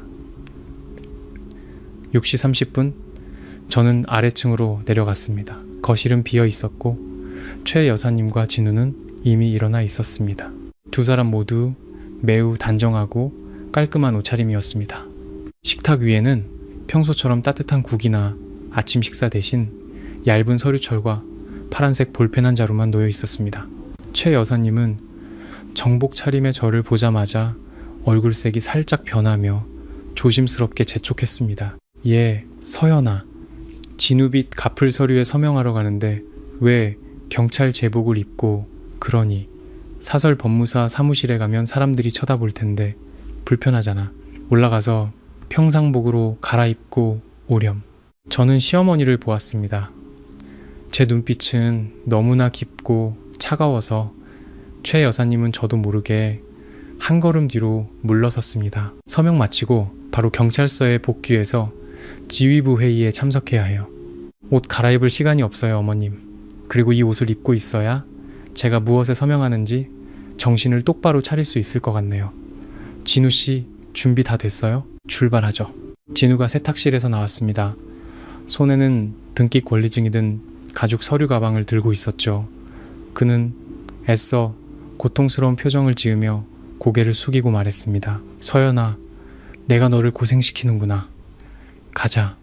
김 사장이랑 새로운 채권자가 3일로 제3 법무사 사무실에서 기다리고 있다고 문자 왔어. 빨리 서명하고 그 사람들이 철수하게 해야지. 더 이상 1분도 엮이고 싶지 않아. 좋아요. 가죠. 저는 짧게 말하고 먼저 문 밖으로 나섰습니다. 현관 계단에 아직 남아있는 붉은 페인트 자국을 돌아보지도 않았습니다. 진우의 마츠다 6차량은 이른 아침 서울의 거리를 달려 아직 거치지 않은 안개를 뚫고 나아갔습니다. 차 안에서는 아무도 말을 걸지 않았습니다. 규칙적인 엔진 소리와 뒷좌석에서 들려오는 최 여사님의 거짓 한숨 소리만 섞여 들려왔습니다. 저는 창밖을 보며 거리의 늙은 가로수들을 바라보았습니다. 이제 1시간도 채 남지 않으면 이 가족의 마지막 평화로운 가면이 제 손에 의해 무자비하게 벗겨질 것이라는 것을 알았습니다. 3일로에 위치한 제3법무사 사무실은 오전 9시가 되자 사람들이 드문드문 드나들기 시작했습니다. 프린터와 복사기, 소리가 서류 냄새, 에어컨 냄새와 뒤섞여 답답한 분위기를 자아냈습니다. 진우는 조금 떨어진 곳에 차를 세우고 최 여사님을 서둘러 안으로 모셨습니다. 2층 구석진 곳에 커다란 자개 테이블에는 두 사람이 이미 와서 기다리고 있었습니다. 김철민, 며칠 전만 해도 우통을 벗고 문신을 드러낸 채 페인트를 뿌리던 그 남자는 이제는 성공한 사업가처럼 하얀 셔츠에 단정한 정장 차림이었습니다. 그의 옆에는 김유나가 앉아 있었습니다. 그녀는 옥색의 넉넉한 인부복을 입고 작은 부채를 들어 화장한 얼굴을 반쯤 가렸지만 눈빛의 서린 초조함은 감추지 못했습니다. 제가 경정 제복을 입고 들어서는 것을 보자 네 사람의 얼굴은 일제히 굳어졌습니다. 온갖 계산이 오가는 거래 현장에 경찰 제복이 등장하는 것은 보이지 않는 심리적 압박감을 주기 마련입니다. 김철민이 서둘러 일어나 억지 미소를 지으며 말했습니다. 박서영 경정님 오셨군요. 어머님, 진우 형님 앉으세요. 제가 법무사님께 서류는 다 준비해달라고 말씀드렸습니다. 경정님께서 강남 상가주택 권리 포기 확인서에 서명만 하시면 바로 진우 형님 빚 탕감 절차를 진행하겠습니다. 김윤아는 진우가 서류 가방에서 막 꺼낸 등기 권리증을 힐끗 쳐다보았습니다. 그녀의 두 눈이 작은 불꽃처럼 반짝였습니다. 최 여사님은 유나 옆에 앉아 그녀의 손등을 토닥이며 안심시킨 후 저를 재촉했습니다. 서연아, 어서 앉아서 빨리 서명하렴. 서명해야 저분들도 절차를 진행하지. 여기서 꾸물거리면 사람들이 네가 입은 옷 보고 좋게 생각 안 할 거야. 저는 앉지 않았습니다. 테이블 옆에 똑바로 서 있었죠. 두 손을 늘어뜨린 채 경제범죄수사관의 눈으로 긴장감에 휩싸인 얼굴들을 천천히 훑었습니다. 인생의 쓴맛을 아는 화자의 시선으로 이 경계의 순간을 꿰뚫어 보았습니다. 사람들은 탐욕의 정점에 거의 다다랐을 때 종종 목적지만 바라보느라 자기 발밑에 함정이 있는지 살펴보는 것을 잊어버립니다. 잠깐만요. 제가 입을 열었습니다. 목소리는 높지 않았지만 방 안의 어색한 웃음소리를 모두 얼려버릴 만큼 차가웠습니다. 서명하기 전에 여기 계신 김유나 씨의 사촌 오빠분께 몇 가지 확인할 게 있습니다. 사촌 오빠라는 말이 제 입에서 나오는 순간 마치 찬물을 끼얹은 듯 김철민과 김유나의 얼굴이 잿빛으로 변했습니다. 진우는 깜짝 놀라 벌떡 일어섰습니다. 그의 목소리는 연극이 들통날까봐 두려움에 떨렸습니다. 서연아, 무슨 소리 하는 거야? 김 사장은 내 채권자야. 무슨 사촌 오빠? 또 무슨 억측을 하는 거야? 빨리 서명하고 우리 집안일 끝내자. 저는 진우는 쳐다보지도 않고 나무 테이블 위를 손가락으로 쓸며 여전히 김철민에게 시선을 고정했습니다. 김철민 씨, 1980 송파구 거주, 현재 동부지역에서 프리랜서 부동산 중개업, 3개 은행의 연체 기록이 아직 깨끗하지 않은데 밥벌이도 빠듯한 분이 어디서 20억이라는 돈이 생겨서 건축가 이진우 씨에게 고리대금업을 하셨을까요? 아니면 이 20억은 사실 최 여사님이 지난 10년간 제 통장에서 빼내 모아두셨다가 당신을 채권자로 내세워 상가주택을 합법적으로 사들이기 위해 건네주신 제 돈인가요? 무슨 헛소리야. 난 당신이 무슨 말을 하는지 하나도 모르겠어.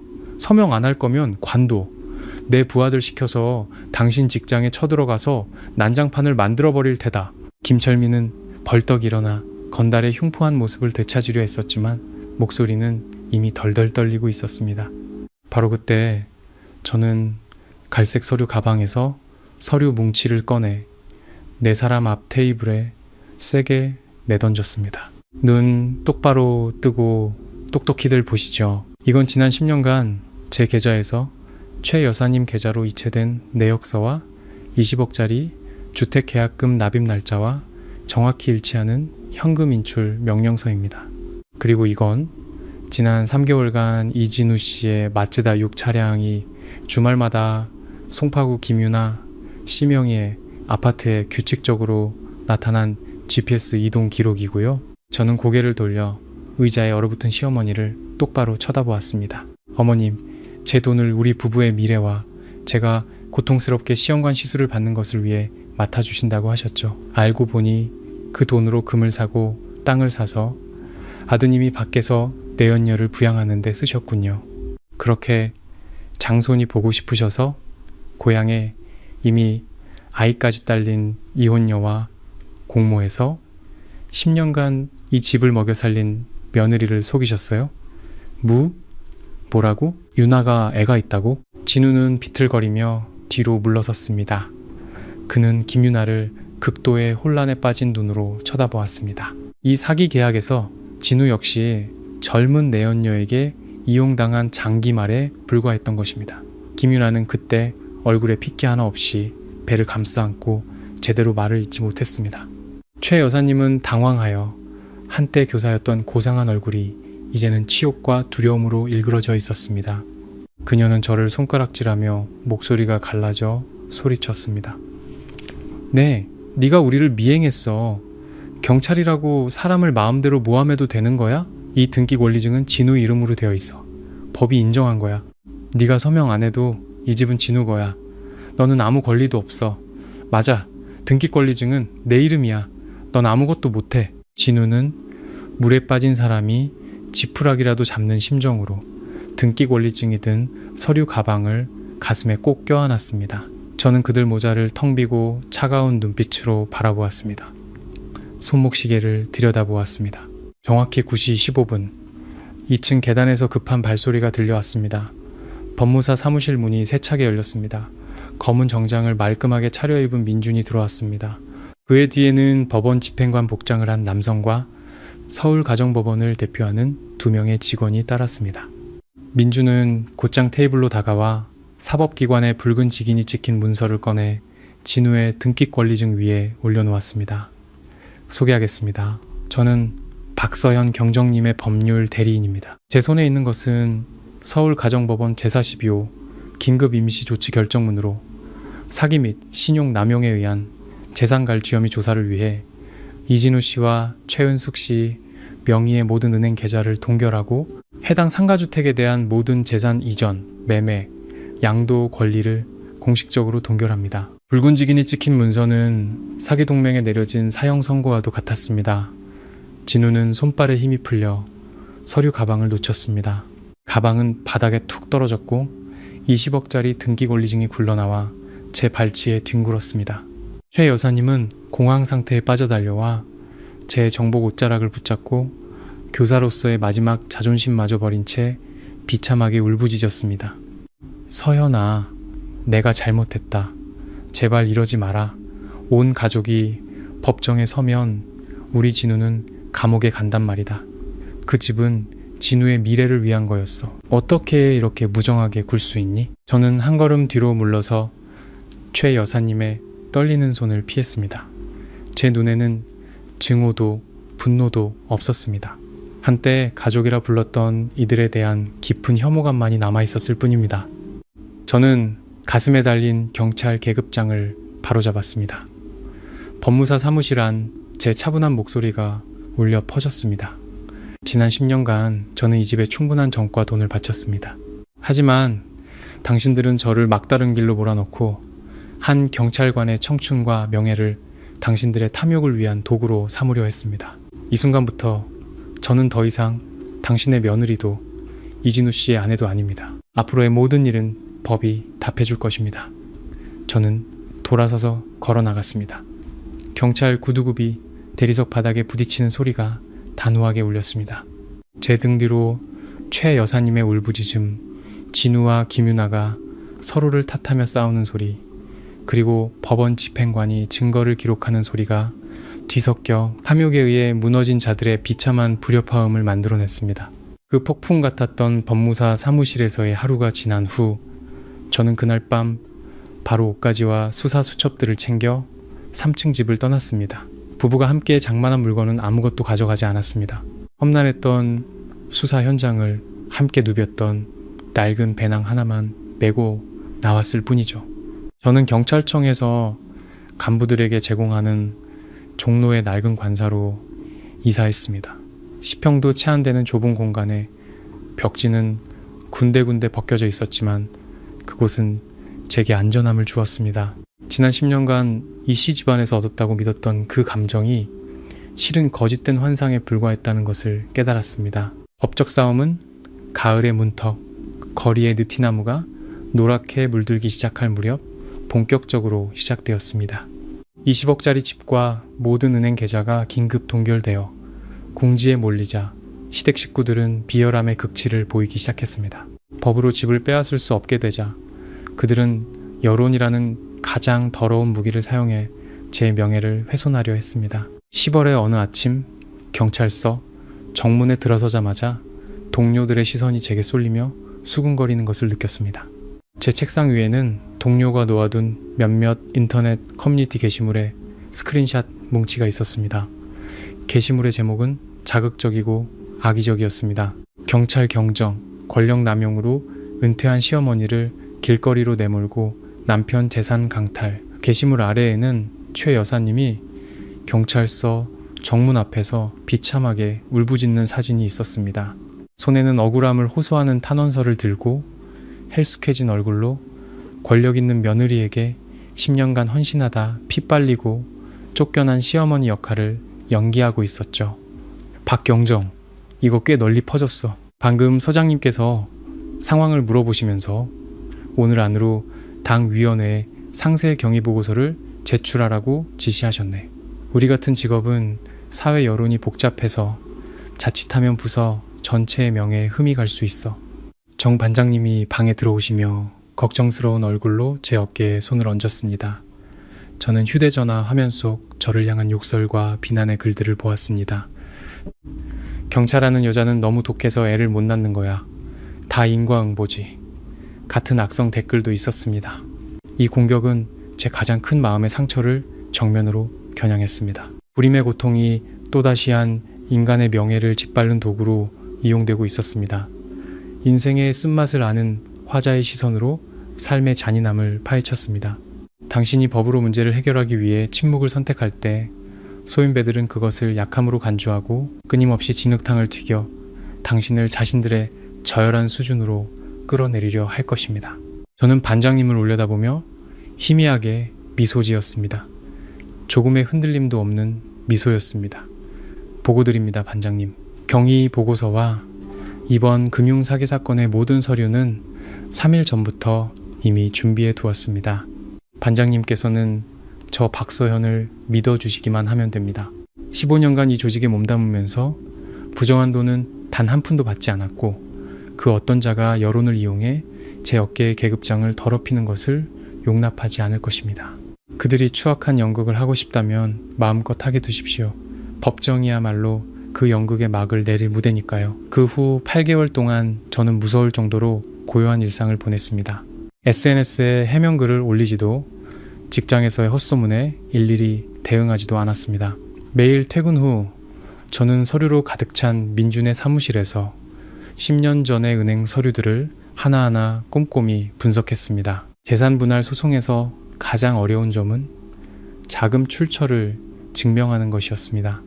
모든 월급과 포상금을 저는 현금으로 주거나 최 여사님의 계좌로 이체했습니다. 시스템상으로는 영수증이나 보관 위탁서 없이 자발적으로 이루어진 거래였습니다.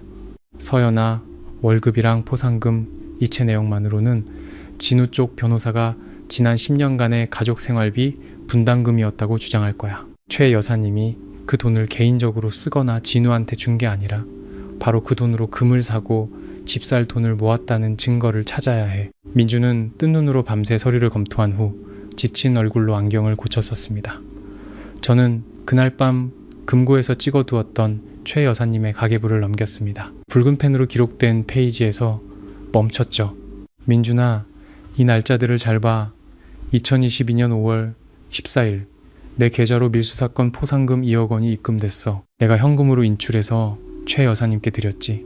바로 다음 날인 15일 이 가계부에는 서연이에게 받은 2억, 강남, 주택, 매입 자금으로 입금이라고 적혀 있어. 그리고 내가 부모님께 물려받은 땅을 6억에 판 날 그 돈은 집값 1차 중도금으로 진우 계좌로 바로 이체됐어.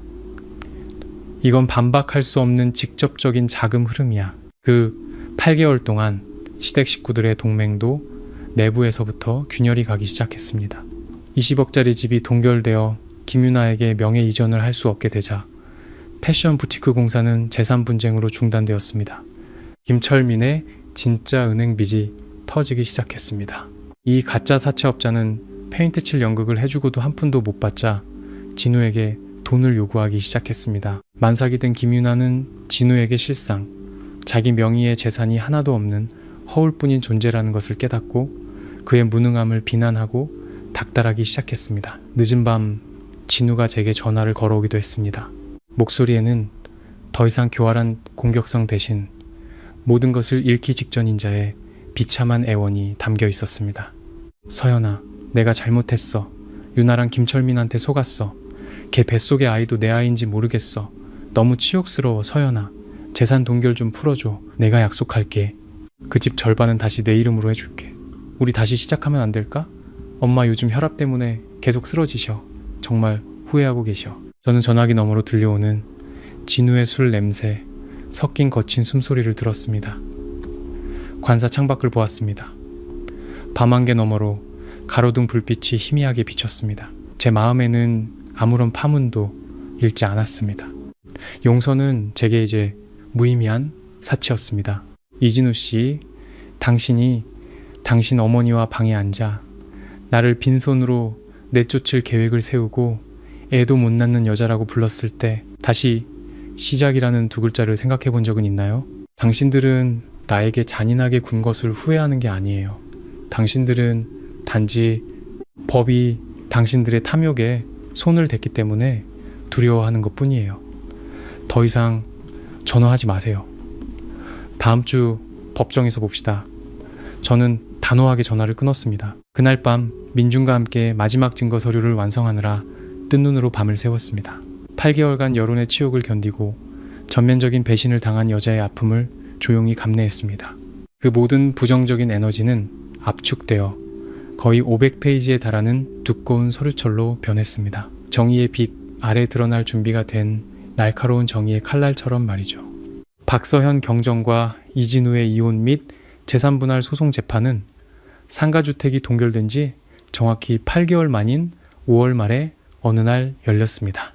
그날 아침 서울의 햇살은 유난히 뜨거웠고 아스팔트에서 올라오는 열기가 서울가정법원의 돌계단을 타고 후끈하게 피어올랐습니다. 좁은 법정 안, 저는 원고석에 경정 제복을 입고 등을 꼿꼿이 세운 채 앉아 있었습니다.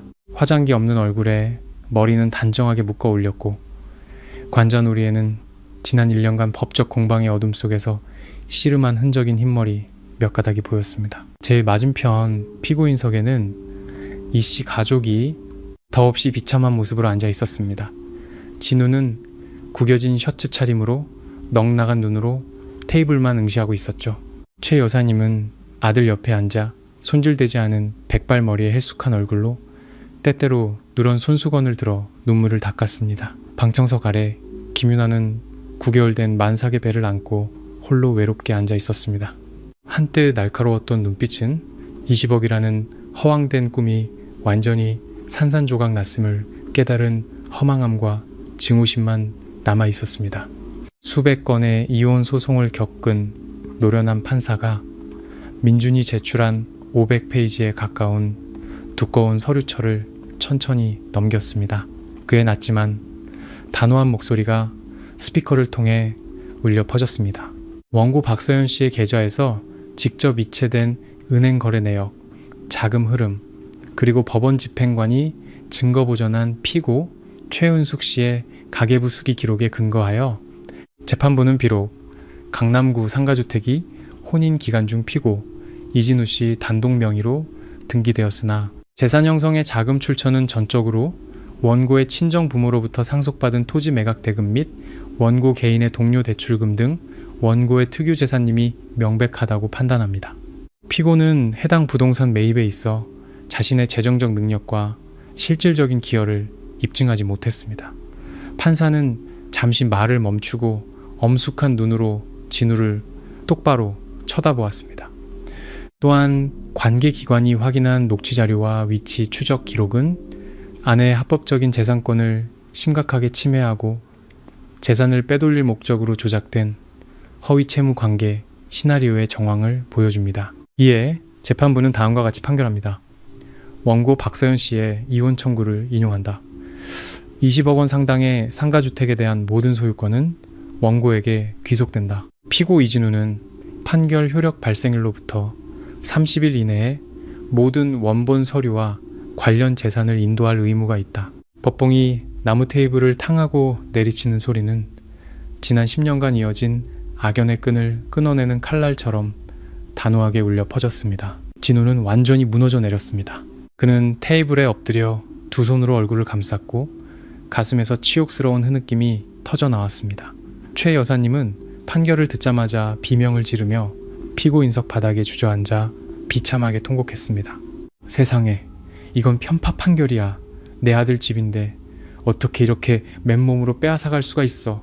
박서현, 너 정말 독하다. 우리 모자 숨통을 끊어놓는구나. 저는 조용히 일어섰습니다. 간결하고 단호한 필체로 재판 기록에 서명했습니다. 일을 마치고 서류를 가죽 가방에 넣고 정복 허리띠를 고쳐 맨 후 문 밖으로 나섰습니다. 진우를 한 번도 돌아보지 않았고 등 뒤에서 울려 퍼지는 전 시어머니의 절망적인 저주에도 신경 쓰지 않았습니다.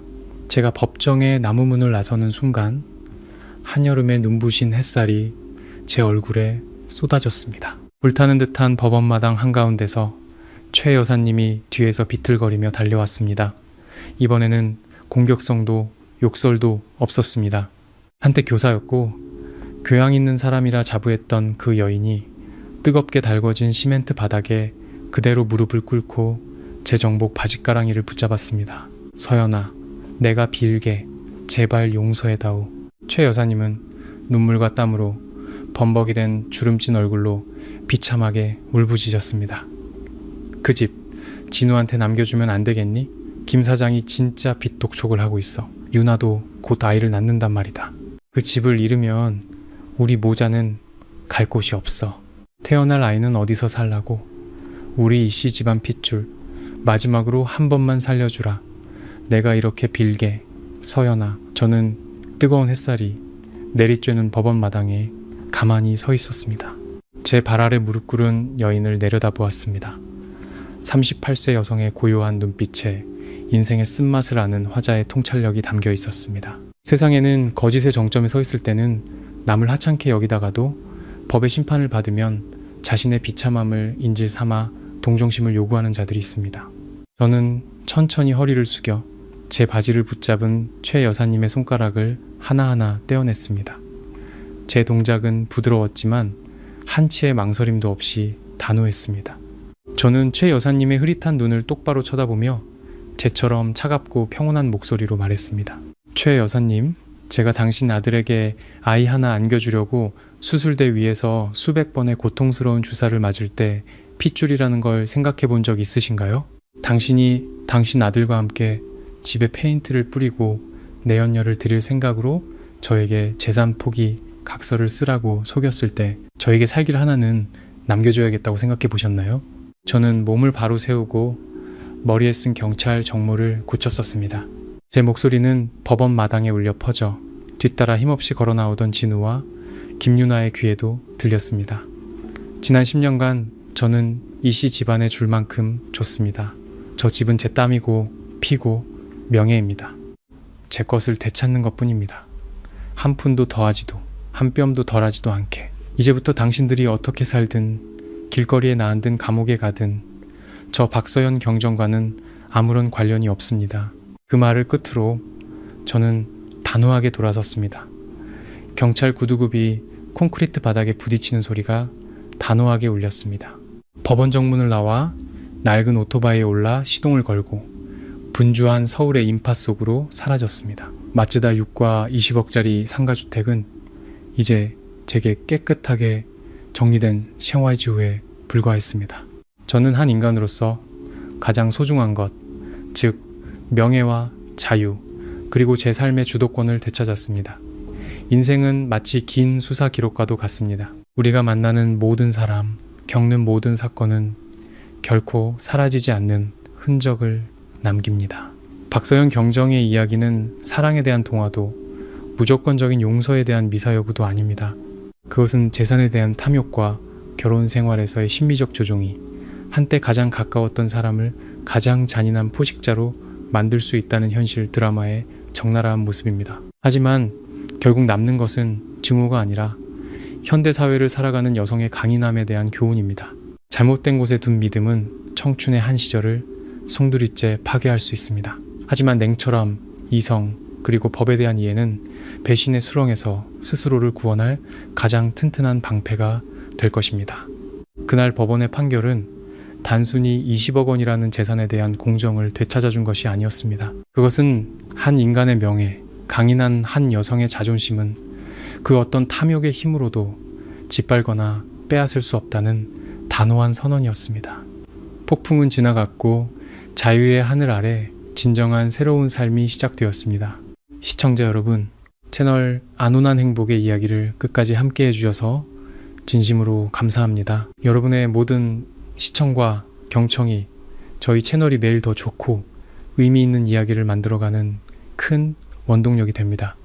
오늘 이야기가 여러분에게 생각할 거리를 주었거나 특별한 감정을 느끼게 했다면 주저하지 마시고 아래에 댓글을 남겨 여러분의 느낌을 공유해 주세요. 저희는 여러분의 모든 의견을 소중히 생각합니다.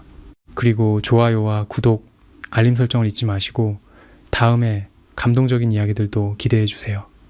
그럼 다음 영상에서 더 감동적인 이야기로 다시 찾아뵙겠습니다.